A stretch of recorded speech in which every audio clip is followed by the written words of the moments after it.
3, 2, 1, 0.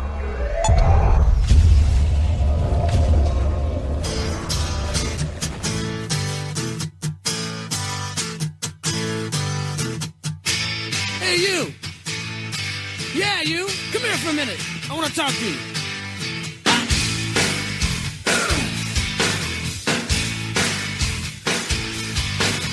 Mama says you're brain dead. Bang your head against the wall. Can't find peace of mind. Brain needs an overhaul. Bonehead, brain dead. We're all the same. You can't think straight when your heart is in pain.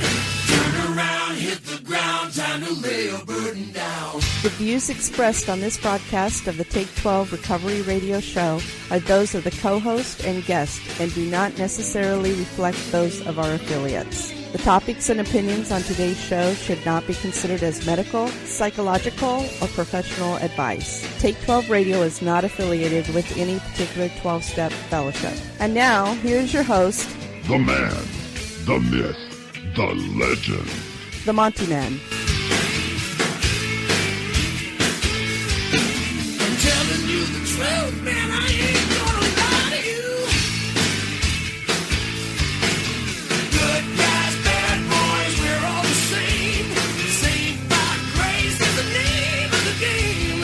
Turn around, hit the ground, time to lay your burden down. Welcome to the Take 12 Recovery Radio Show, the great reality, broadcasting to you and for you from the outskirts of beautiful downtown Albany, Oregon, worldwide via the internet. Dave Fleming is here. Good morning. Marv R is here. Yes, I am. And Denver the Wolfman is here. Howdy. That sounded kind of lame. Yeah. It looked lamer from where I was sitting. Did it? Good morning. Good morning. Albany. Oh, peaked the needle.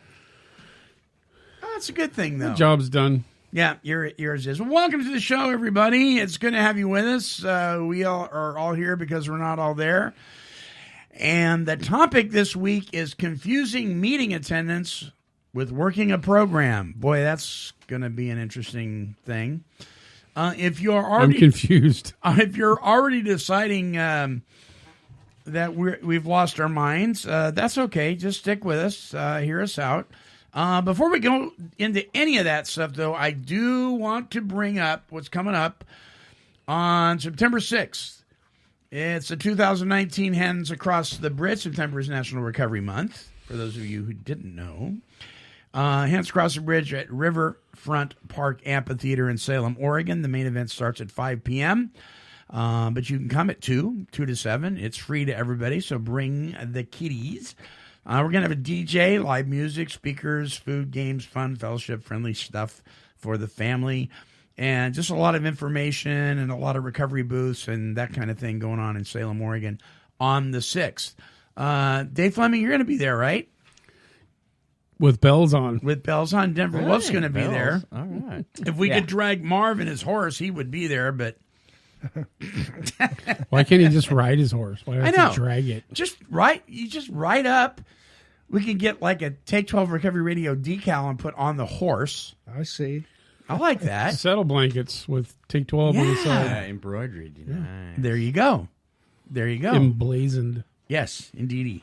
So anyway, that's on September 6th. And then it's September 7th at Clark College in Vancouver, Washington. It's the Southwest Washington Recovery Coalition event. That 10 times fast. Yeah, right. At Clark College in Vancouver, and we're all going to be there as well. So stop by and say howdy.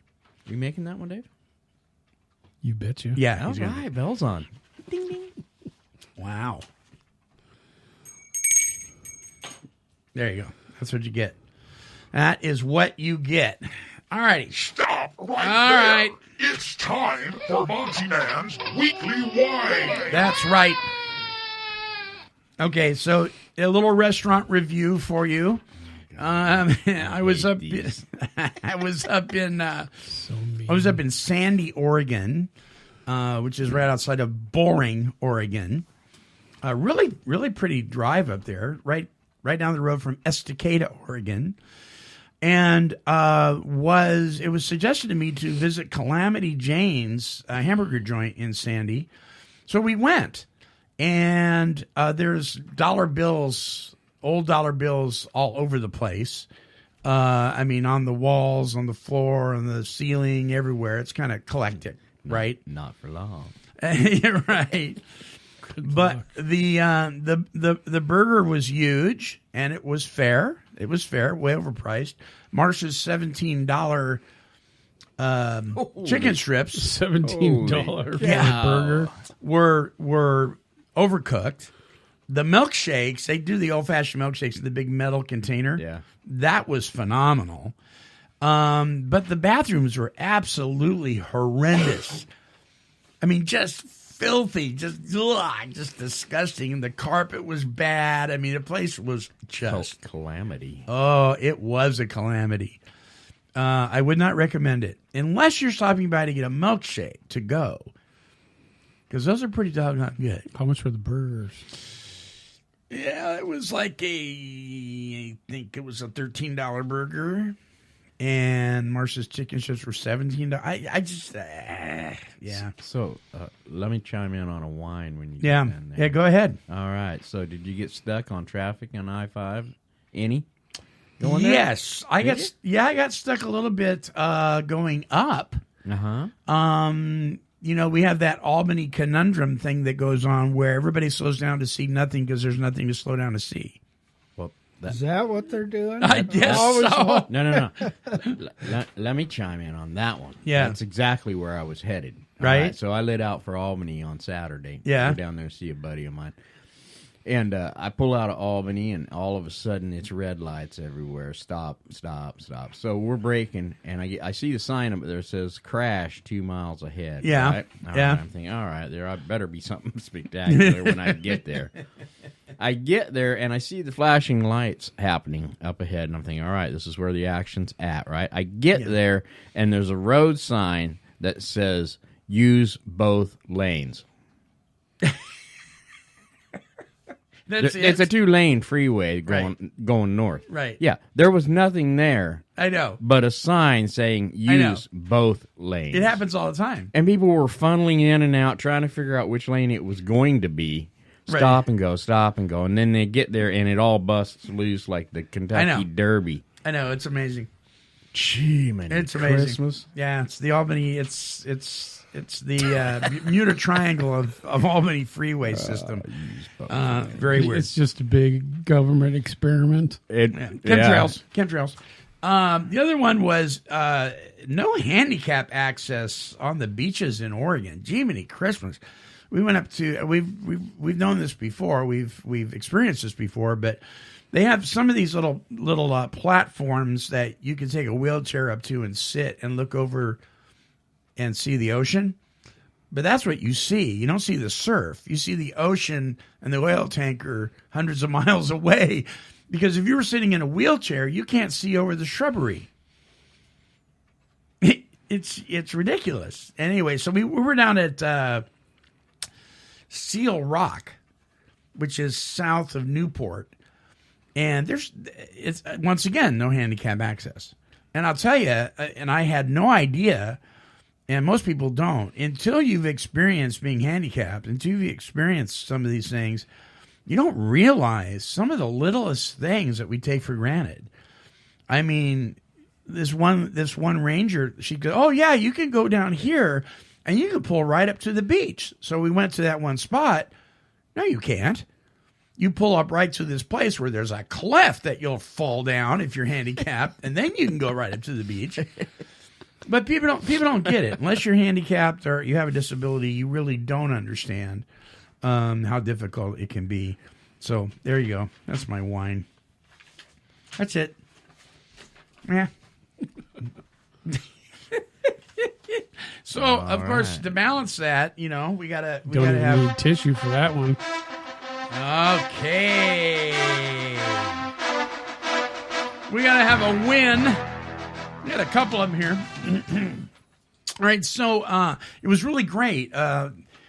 Over the weekend, Fitzpatrick and Sherman Williams, Fitzpatrick Construction and Painting came out. They had a contest for nonprofits and awarded a $10,000 paint job to whoever the winner was of this contest they were having.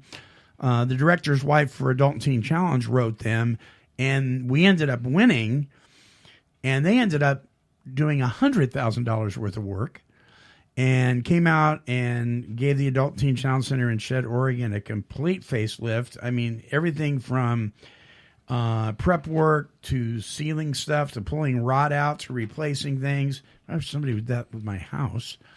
And then painting the entire center. And, man, it was something. We had the NBC was out there. Radio stations were out there. The newspapers were out there. Take 12 Radio was out there. I haven't seen the color yet. What was it, gray? It's a gray, yeah, with a white trim, and I think it's burgundy, but they call it brick red on the doors, on the wooden doors. Wow. Yeah. Yeah, I'm gonna have to roll out there and check it out. Yeah, there's a lot of gray on the on the gym because it's a big surface. Right. It's too much for me, but it's clean and it's sharp. I mean, it looks really, really nice. That's just any color. That's just a huge surface because there's not really any trim there. You know what I mean? I seen some video, and I don't know how many people showed up for that event, but Paint Yeah, it a was logo like on the side. 80 to 100, something like that. Yeah, it was phenomenal. Yeah, it was part of their Paint It Forward program that they do.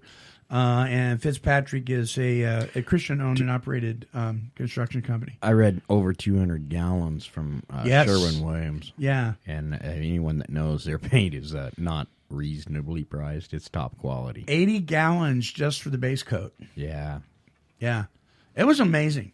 Awesome. And definitely a win. It just looks really nice. And like our director says, it shows people that, we don't just care about the building. We care about the people inside the building, and the building it needed it bad. It looks really, really good. So exciting stuff. That is definitely a win. There you go. Guys got any wins? No? Okay, we'll move on. So I wanted to end the win with this. One of our listeners, this is from Kay. Stop it. The listener. Get out.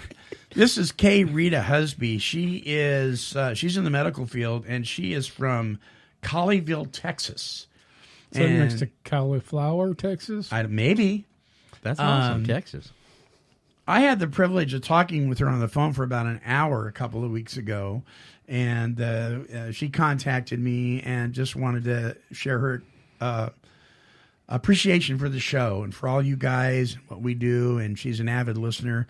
And I thought this was a great win. She wrote this poem, and I wanted to read it on the air, and this is what it's called. It's called In This Moment, and she wanted to share this with Take 12 Radio and our listeners. Life is only in this moment, not in the day or in the hour. Lord, keep me in this moment and fill me with your power.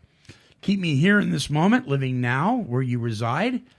Keep me with you in this moment, hand in hand now by your side. Keep me here in this moment, seeing what you've done and have for me. See, keep me here in this moment, being what you'd have me be. You were there in those moments when I did what I regret. Help me stay in this moment. Help me live, forgive, forget. There's no need to waste this moment wondering when or how or why. It's in your hands and in your time. I'll know the reason why. Keep me from fearing future or what's about to be. Keep me here in this moment, your loving arms surrounding me. Help me cherish every moment. I need you to show me how. Love lives in the present. Love lives in the now. So life is only in this moment, not in the day or in the hour. Lord, keep me in this moment and fill me with your power. Kay Rita Husby. And so, when we get stuff like this from listeners, it's very encouraging. This is from Texas. We're in Oregon. Fantastic. Yeah. Thanks, Rita. Yeah, most certainly. Yeah. Thank you. Really good stuff. So Much appreciated. Just a sweet, sweet lady. And it was just really a lot of fun talking with her. And one more thing, just a bit of news, because I have gotten some emails and I actually got a couple of phone calls. People wondering what happened to Tony, our co-host Tony. And I'll just simply say that Tony has made some decisions where she's going in a different direction than we are, and we wish her well. We thank her for the couple of years that she was here. And there you go. Sometimes life takes a turn and you go in different directions, and that's okay. And so we'll miss her. We'll definitely miss her laugh. But, yeah, so power on, Tony, and there you go. All right. Yeah. All right. Okay, so we're going to take a break. Now, listen to this. This is a really good deal here. I want you to check this out. We'll come back and tell you how you can actually make this happen. So don't go away. We'll be right back.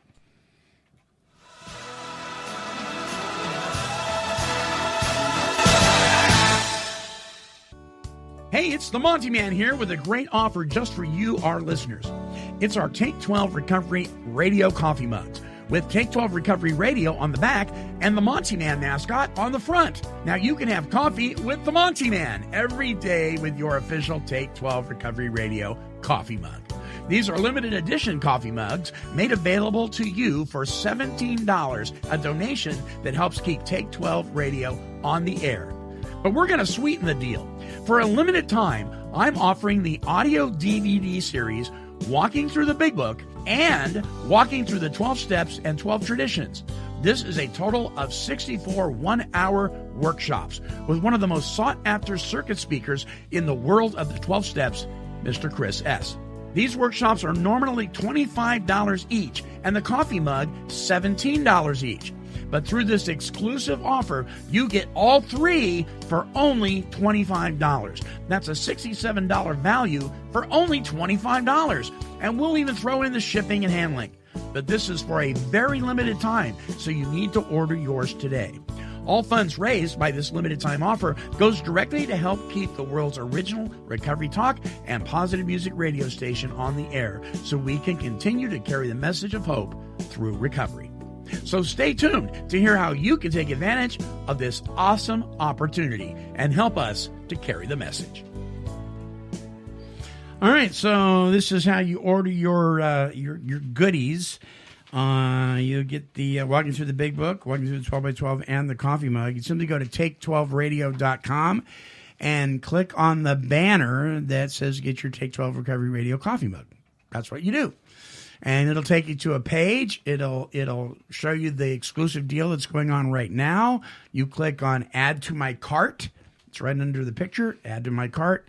And you will be charged $25 for the whole package. And that includes shipping and handling.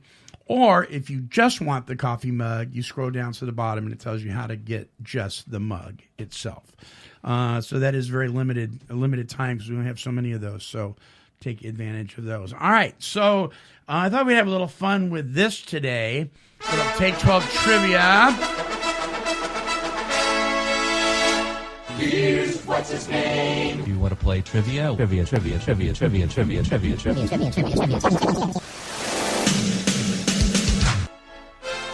That's right. It's what's his name. You know what's his name. The Monty Man. Okie dokie, little bang bang shoot 'em up trivia. I think Marv's gonna like this.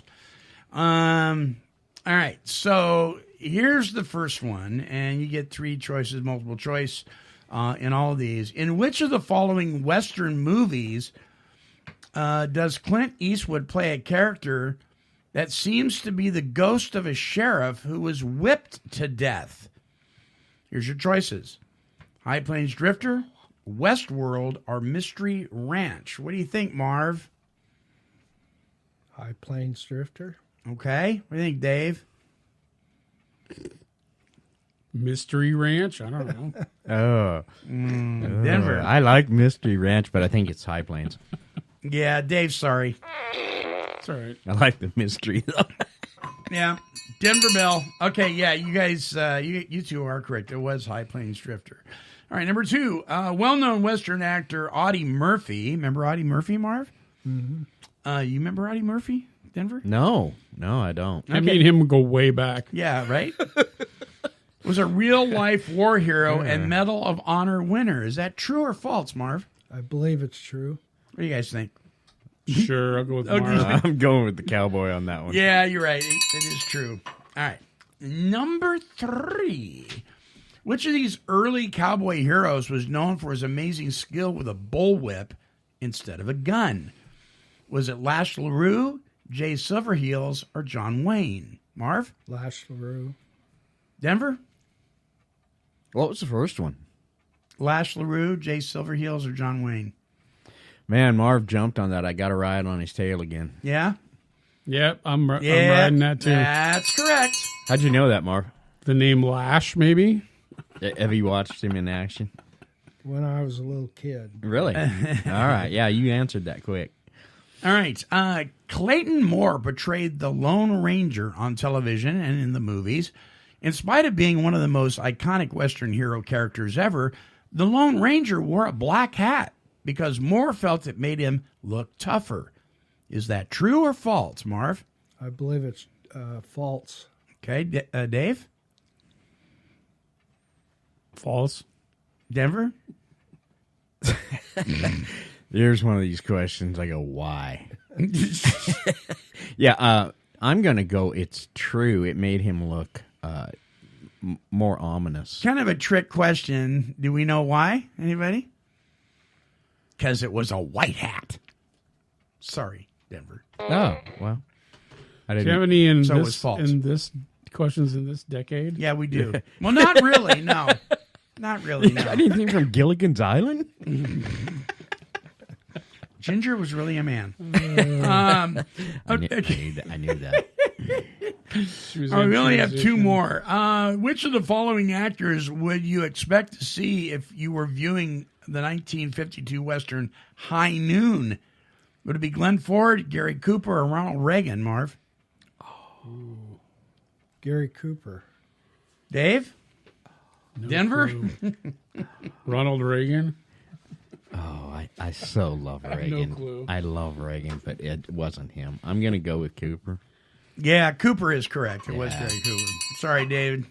Yeah, well, He's just shooting from the hip. Yeah, yeah. All right, here's the that's how last I one. roll. And this was inspired by Denver's request to find this out. What does 3 sheets to the wind mean, literally? Have any idea, Marv? I always thought it meant to be drunk. Okay. That's what I thought. But where did it come from? Do you have any idea? No, I don't. Any of you guys? No, that's why I ask. I know that it has it's a term that you're messed up, polluted, drunk, whatever you want to call it. But Yeah. I didn't know where that. Really interesting. The sheet in the phrase uses the nautical meaning of a rope that controls the trim of the sail. A sheet that is in the wind has come loose from its mooring and is flapping in the wind like a flag.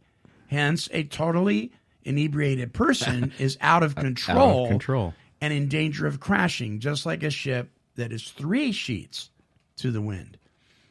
So the sheet is the rope. Huh. Right. So if there's 3 of them that are broke, That got complicated. you know, your sailboat is in Kind deep of sorry weeds. you asked now. Yeah, I kind of. I thought it was just a drunk term. Sorry, everybody. Has to do with laundry. There's a brewery Hanging on the downtown. clothesline. There's a brewery downtown by that name. I go to work every day that way, and I saw It's called that. 3 sheets in the wind. Yeah, 3 sheets. And I'm Wow. going, wow, I wonder what that's all about. Yeah. Well, that does it for Take 12 Trivia. Thank God. Roll on. Little Ben-Hur action there. All right. So the topic this week, confusing meeting attendance with working a program. Now, don't be confused. You definitely can work a program and attend meetings. I mean, heck, that's where I learned about the program, was in meetings, right? Yep. But sometimes, and Bruce is probably smiling from heaven right now because he was a big one when it came to becoming meeting dependent and not becoming God dependent. So Bruce, if you're listening, if you have time, you'll get a good chuckle out of this one. So I wanted to explore this a little bit, and what I'm about to read to you comes from 12 More Stupid Things That Mess Up Recovery by Dr. Alan Berger, our friend, and he's been a sponsor of the show and a supporter of the show for many years.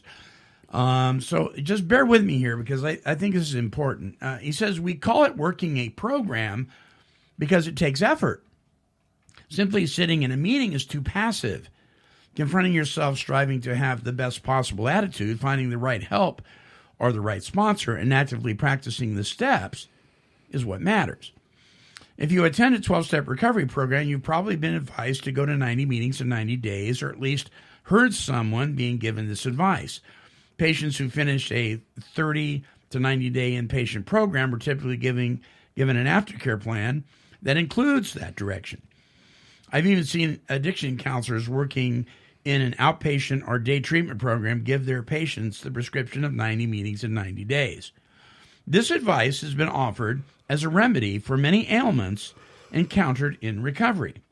If you relapse, go to 90 meetings in 90 days. If you're depressed or anxious, attend 90 meetings in 90 days.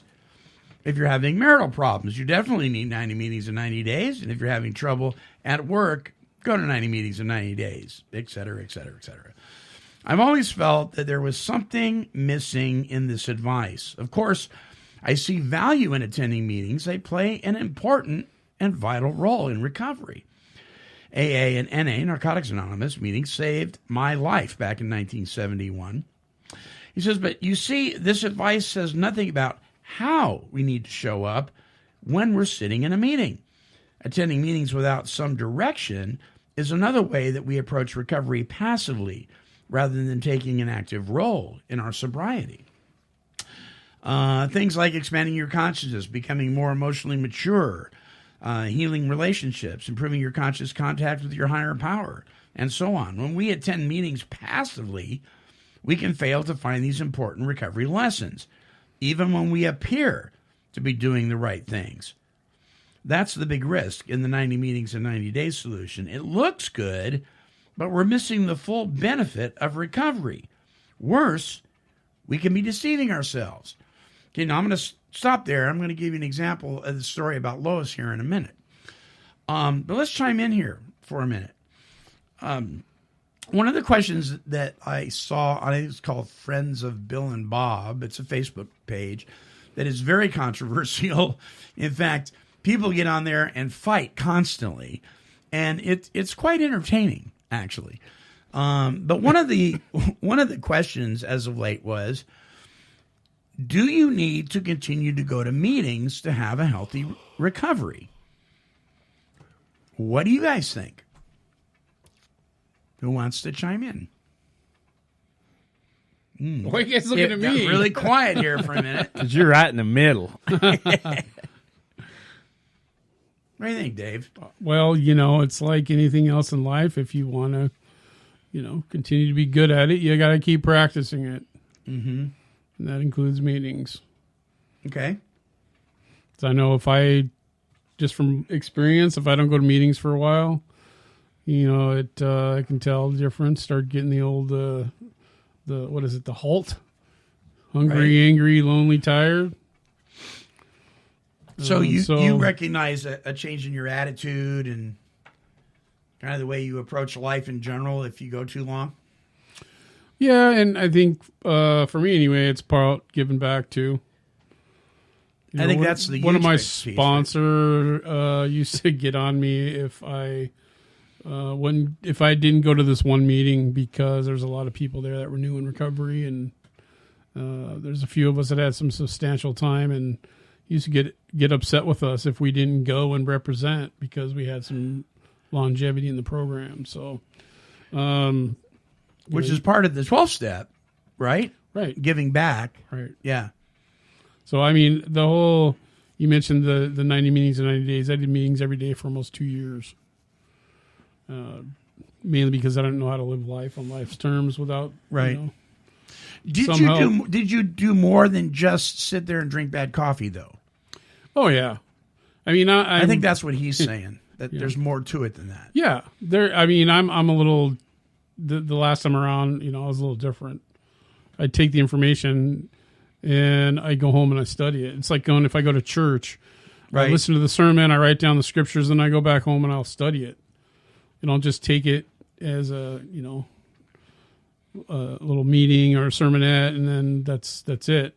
Yeah. Heard some nice things today. I'm on to the barbecue or whatever.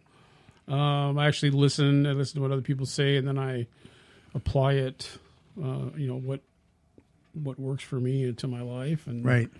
share my experience, strength, and hope.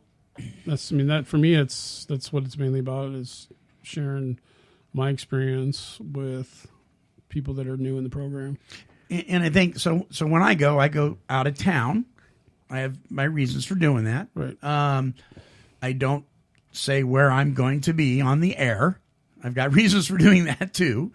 But I think it's more, and Bruce used to allude to this all the time, going to see where I can be a maximum service to God and the people that are in the meeting.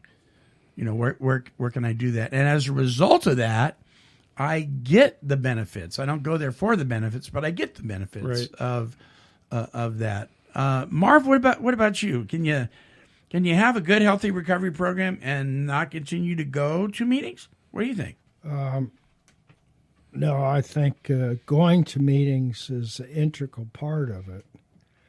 Now, I think there's some things, at least for me, that I had to think about. I'm retired now, Yeah, and I go to a lot of meetings. right. And be honest with you, I'm getting tired of it. Okay? Tired of going, or tired Yeah, of going to? I'm tired of going to meetings. Do you need to But mix it up at other meetings, or is here's it? the thing, Yeah. it doesn't matter whether you get tired of it or not. Oh, that's the feeling thing, right? Yeah. Yeah. I keep going. But, there's some things that aren't talked about a lot when we talk about meetings. And one of the benefits, I see it in our second tradition.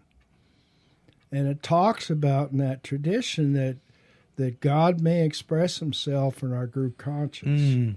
So one of the little deals I picked up from that, for me personally, is there's a lot of power in observation. Yeah. And so when I go to meetings, I try the best I can to really pay attention.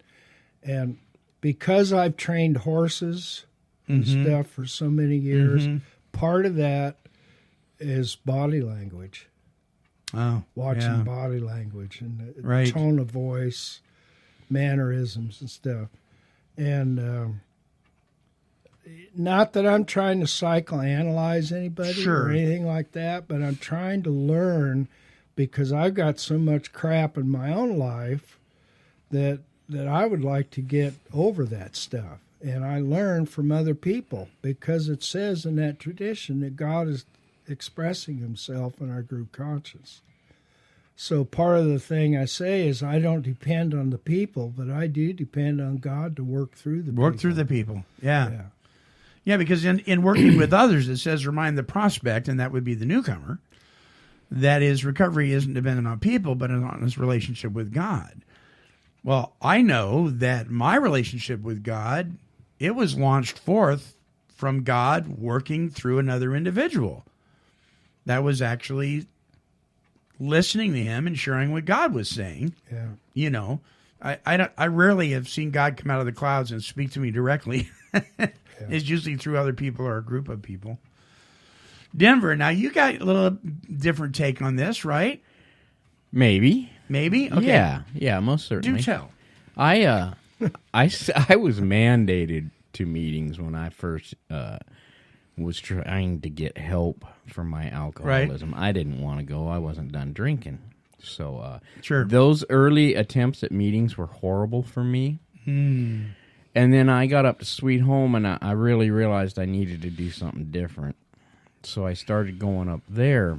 Right. And I gleaned a lot more out of that season of meetings for me. I built a friendship, and it's still lasting friendships up there with those folks through the meetings. So to me, fellowship is huge. I found sobriety through a program, obviously, Teen Challenge. Yeah. Is where I got a relationship with God, and things started coming around for me. I've been to Celebrate Recovery. I tend to like their atmosphere better. Right. And because I have stepped into some meetings and there Because it's more God-focused. Yeah. Specifically God-focused. Yeah. There's a lot of whining that went on. And I listen to Marv, he absorbs people. I love to people watch, too. So Right. I do glean that from meetings, but I don't do a lot of AA meetings anymore. I don't. I stay plugged into a church, and I have fellowship with like-minded people. I had to remind somebody last night he's fresh on recovery, but he's got this. And I said, and he mentioned a comment at the house meeting there that he had bought some beer for somebody. And I said, dude, you got to remember, if you don't want to slip, you don't go where it's slippery. And you're already starting to do that. So yeah, maybe you don't got this as much as you think. I had a little talk. You have a higher power, and his higher power is he's going to do this. And, I'm not going to be able to do it on my own. Right. Yeah. So Right. I stay plugged in with fellowship a lot. As much, out and about I am. And I don't run with, I don't go where it's slippery unless I'm going to slip. And I will slip if I go there. So I think you said the key word, fellowship. Yes. And so I think we're pretty narrow-minded if we think the only legitimate fellowship is church, or the only legitimate fellowship is the local AA meeting or NA meeting or CR meeting.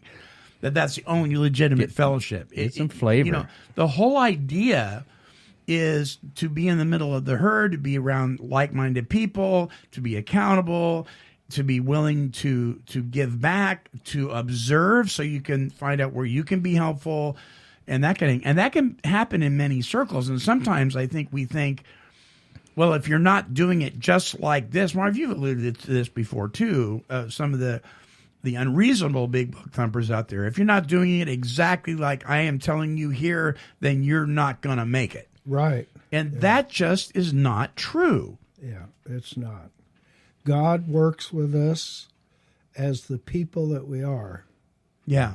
On a personal, up-close relationship. Yeah. Yeah. And he knows our quirks and our character, and he's going to deal with us in the realm of that. Mm-hmm. I think. I agree. And I went to meetings 3 times a day for years and could not stay sober. So meeting attendance, I was confusing meeting attendance with working a program, definitely. Because that's all I was doing, was going there, sitting there, and that's all I was doing. Now, I will tell you, though, some seeds got planted. So if somebody's not doing what you think they should do, you don't know what seeds may be getting planted. They very well may be happening. You may not see the results of that in your lifetime, but I'm telling you, God does some amazing things, especially when we don't think he is, right? When we're not looking, kind of thing. Well, let me share the story about Lois. This is somebody that was definitely confused and didn't understand the difference between meeting attendance and working a program. Dr. Berger says, I want you to meet Lois, an AA member and a wife of my client, John. I remember Dr. Berger is a professional, I'll just call him emotional sobriety counselor. Lois seemed to be working a great program. The key word is seemed, because you'll see she resisted doing some important emotional work that would have made a huge difference in her recovery and her relationship with her husband and fellow AA members. Lois attended upward of 4 meetings a week, volunteered to serve as a panel speaker, had a sponsor, and even sponsored several women. Her recovery looks good when I describe it here. But please, suspend your judgment until I tell you more about how Lois was dealing with her struggles with her husband and her children. Lois had relapsed a couple of times during the past decade, but had also put together several long periods of sobriety, most recently celebrating 5 years. Anyone in Lois's 12-step community would have told you that Lois worked a great program. But the appearance of a good program, attending meetings, spouting the right platitudes, volunteering, and so forth, can be deceptive. It was the negative quality of her most important relationships rather than her relapses that tipped me off. Lois's supposed great program was making both passivity and a resistance to change. Lois and her husband John had been estranged through much of their marriage.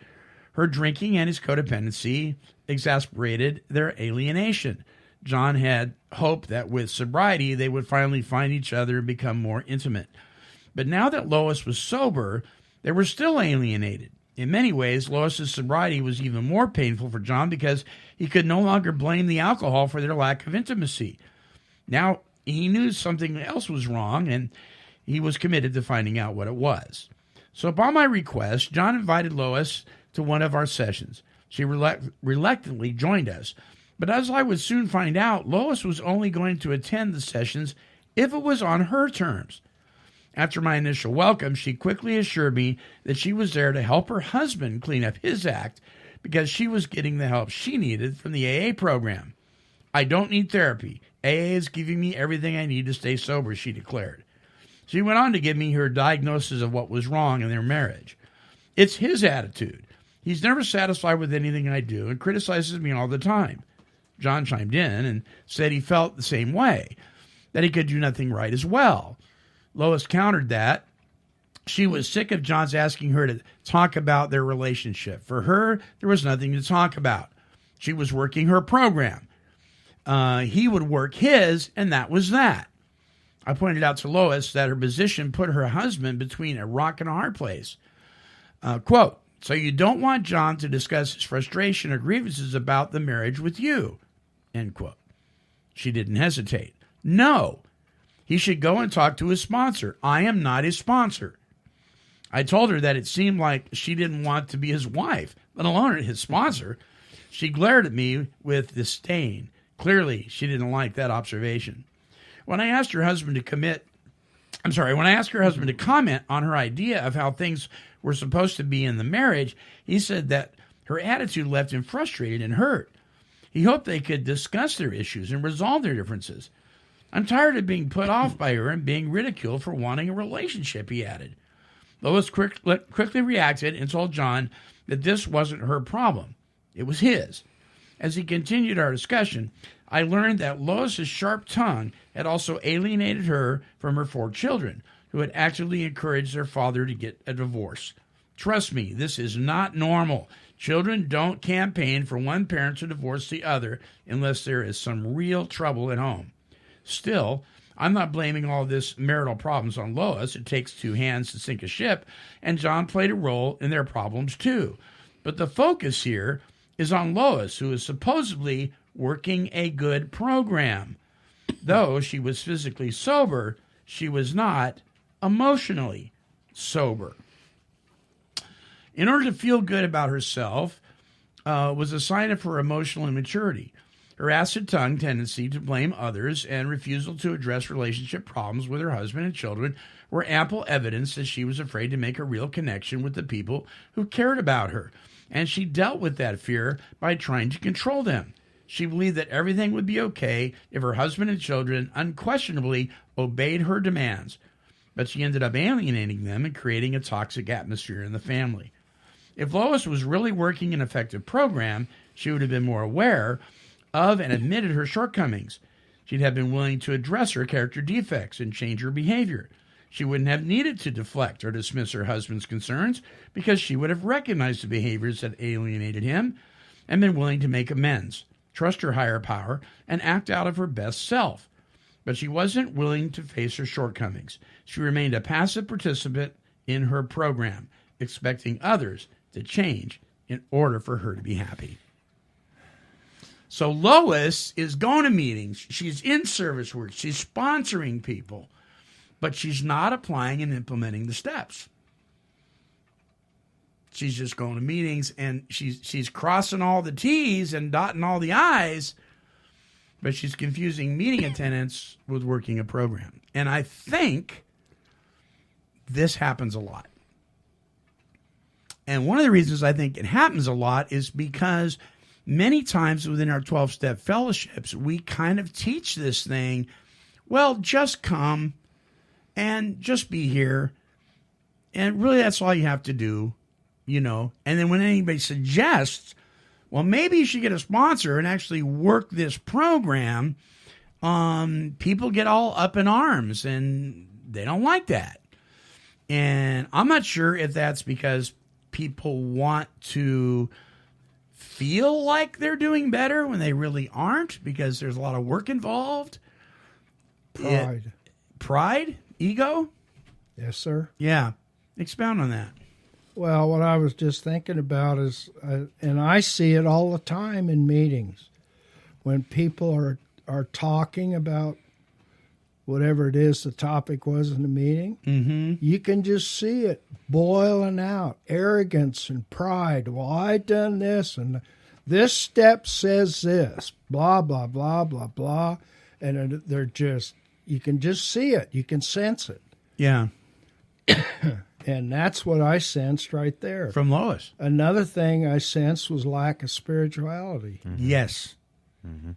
Because one of the things people don't think about, there's this aura in AA about relationships that I have disagreed with in a deep level for a long time. And what that is this men stick with men and women stick with women. You don't have a relationship for a year, but hey, that's good stuff, but they carry it farther. What are you doing talking to that woman? Yeah, they get You're really not unreasonable supposed about it. to be talking. Right. Yeah, it gets way out of whack. Okay, what I'm trying to come to here is part of the spiritual thing. You're going to think I'm crazy. I believe you will. God says when you're married, the two shall become one. Yes. Absolutely. And when that happens, the AA program has nothing to do with that part of it. So the two becoming one flesh is something that is a spiritual thing that happens. Yes. Between your relationship with God, you and your spouse. Yes. Right? Yes. And that happens whether you're going to AA meetings or not.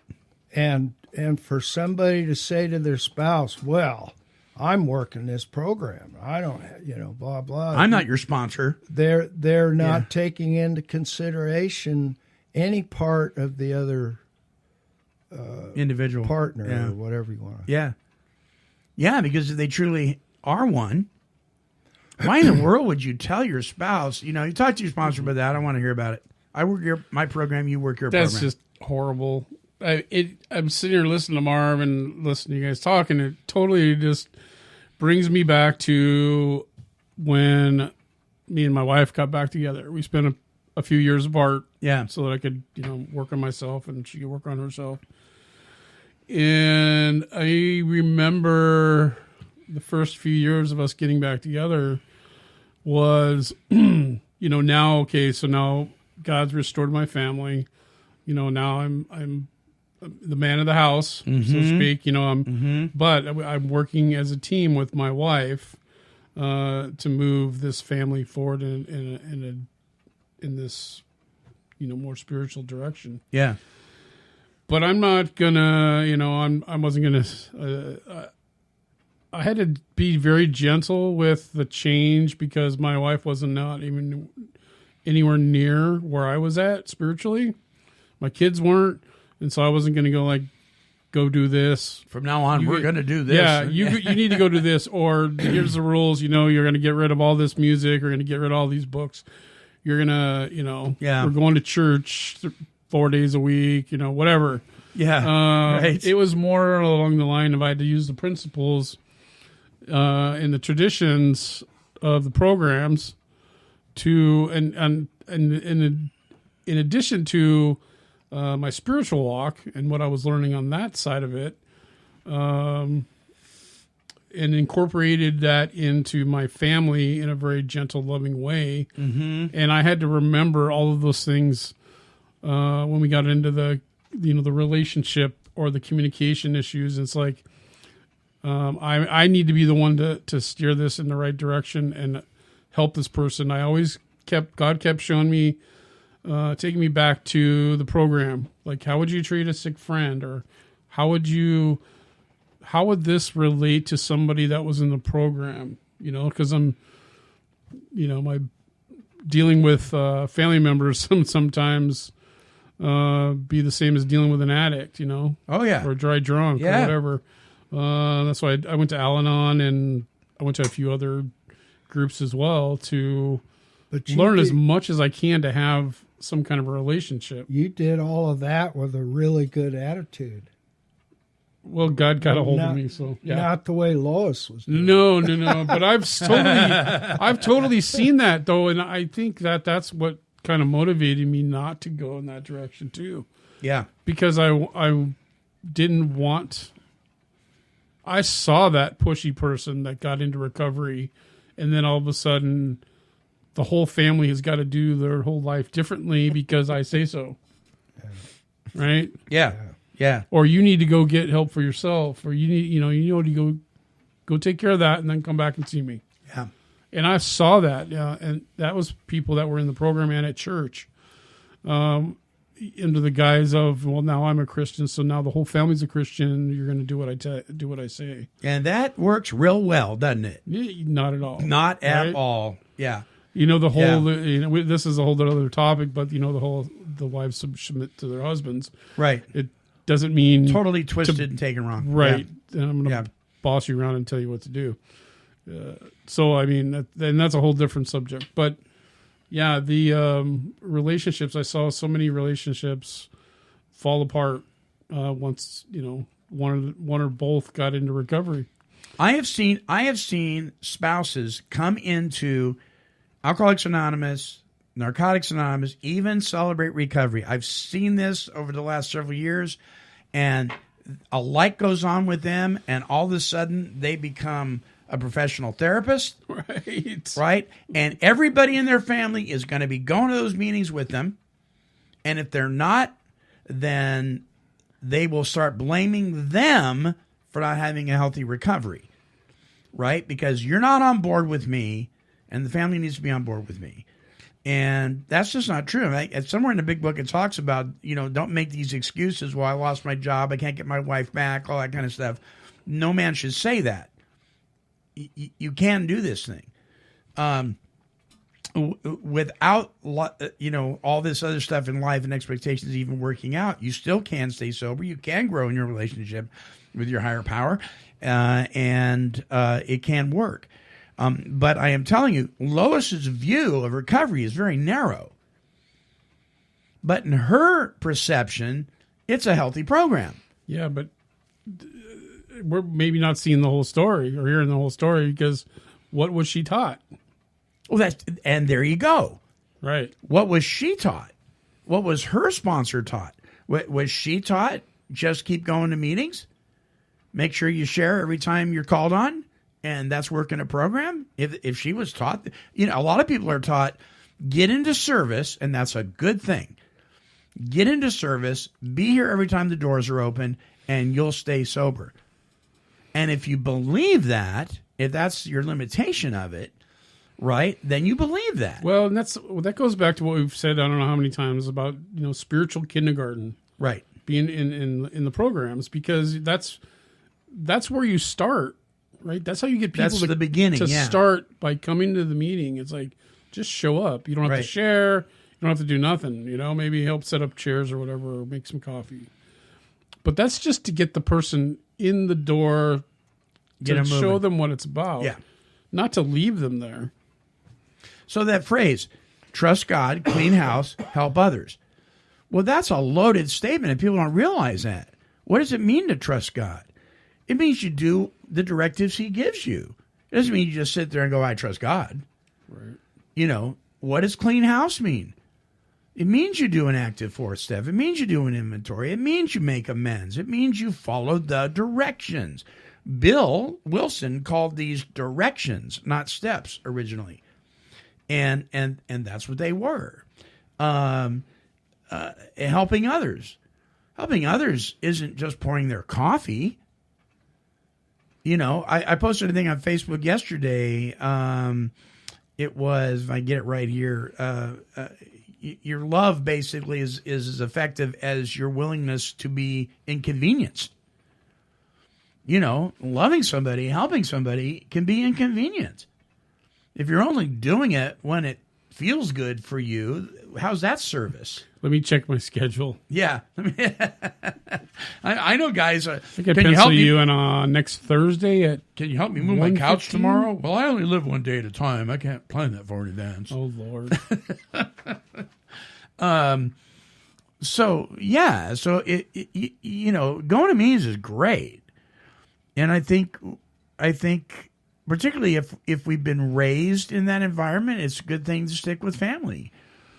But if that's all we're doing, that is confusing meeting attendance with working a program. Working means working. It doesn't mean sitting. You know, well, I'm actively listening. Well, that's nice. Denver, got that weird look on your face. Oh, I'm just taking it all in. Yeah. I'm listening. But Actively. actively listening. Seriously, I don't. Whatever program you're in, it's going to require work. You know, you're not going to get anywhere sitting. I mean, you're never going to go anywhere just sitting. Right. So whatever it is, you're going to have to get up and work something. Yeah. You know, Chris S., who did the whole series, Walking Through the Big Book and Walking Through the 12 by 12, that we talked about on the promo for the coffee mugs, you really ought to get that stuff, guys. You really should, because he does an amazing job of taking you line by line by line through the Big Book of Alcoholics Anonymous and the 12 Steps and 12 Traditions. One of the things that he says that is just a very powerful statement is he talks about what would happen if you sat in an aviation class and you never cracked the book. You just sat there and listened to people talk about aviation. That's all you did. And then when class was over, they gave you the keys to a plane. How well do you think you'd do? Depends on if you had a photographic memory or not. You know what I know. You'd crash. But that's kind of what we do. And so we're attending, but we're not participating. Or we're attending and we're participating to a certain level, and we settle. We settle. So when it says, you know, rarely have we seen a person fail who has thoroughly followed our path, the original manuscript said, has thoroughly followed these directions. But even back then, people were saying, well, Bill, you don't want to get too pushy. You don't want to alienate anybody. Let's say thoroughly followed our path, because direction seems too bossy. Well, I'll tell you what, guys. I had to have my life saved, man. I had somebody get in my face say, you know, if you don't do this, you could die. And it was a wake-up call. I didn't need to have anybody pat me on the rear end. And, you know, at the same time, I didn't need a harsh hand either, but I needed a firm one. And I think we've gotten wishy-washy and just complacent and, you know, well, just keep coming back. For what? To listen to Lois complain about her husband? Anyway. That's what Al-anon's for. Oh boy, you're gonna have some people Probably get some blowback on that one. Mark's cracking up. Yeah. So all right. So those of you who are in the Facebook group, Friends of Bill and Bob, yeah, go for it, man. Start a little scuffle. I'm gonna have to tune in to that. I dare you. Yeah, it's a troll a line. There's a lot of controversy in that group. But you know what? My sponsor used to tell me, as long as you're talking, you don't have time to put a bottle in your mouth. So maybe that's good. Maybe it's it depends on what you're talking about. Depends on what you're talking about. Closing thoughts, Marv. Poison. I don't know. Ooh, you didn't say I can't know. No, I didn't. I know there's people who come up against this, but really it is a balance. Sure. And, life itself is never going to be a balance. It's always going to be this, this too shall pass type thing. But the balance is what you're doing with yourself while you're going through these things. Yeah. And that, to me, that's what the program teaches. There is a balance there, and that means all parts of it. Right. So. Not cherry picking. Yeah. Yeah. Yeah, I hear you. Denver, closing thoughts?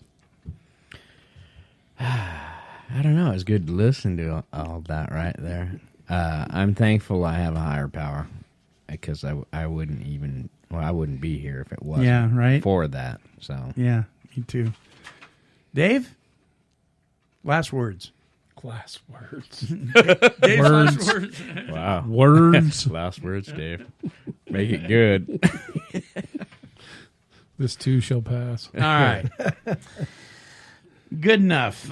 This is our closing song is by Citizen Way. This is a song about him meeting this gal. She was homeless, and she's telling his story, and through her tears, she's saying, you know what?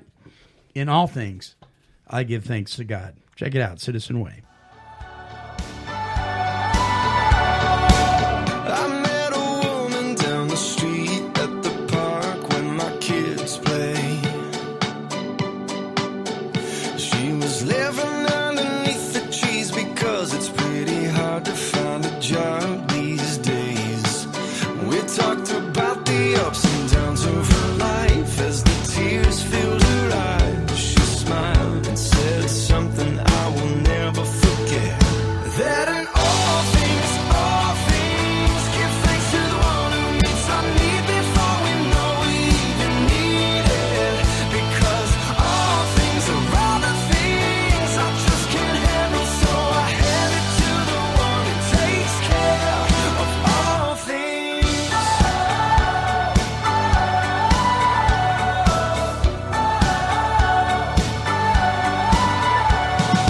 Tweet, tweet, tweet, way up high in the sky, fly the little birds. And how much more does our Father provide for the ones He loves? And I'm ashamed how I complain every day about things that don't matter anyway.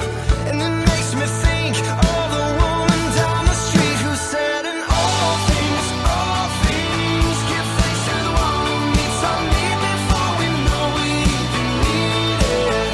Because all things are other things I just can't handle, so I hand it to the one who takes care of all things.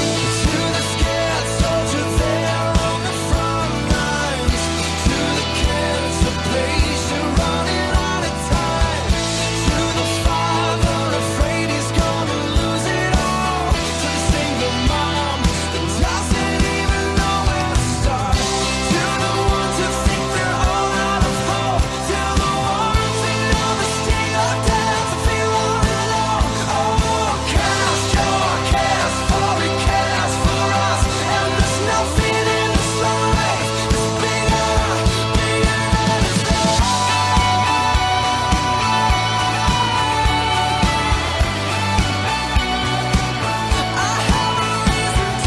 All things, give thanks to the one who meets our need before we know we even need it. Because all things are other things I just can't handle, so I hand it to the one who takes care of all things. All things, I know you're taking care of all things. I'm gonna trust you.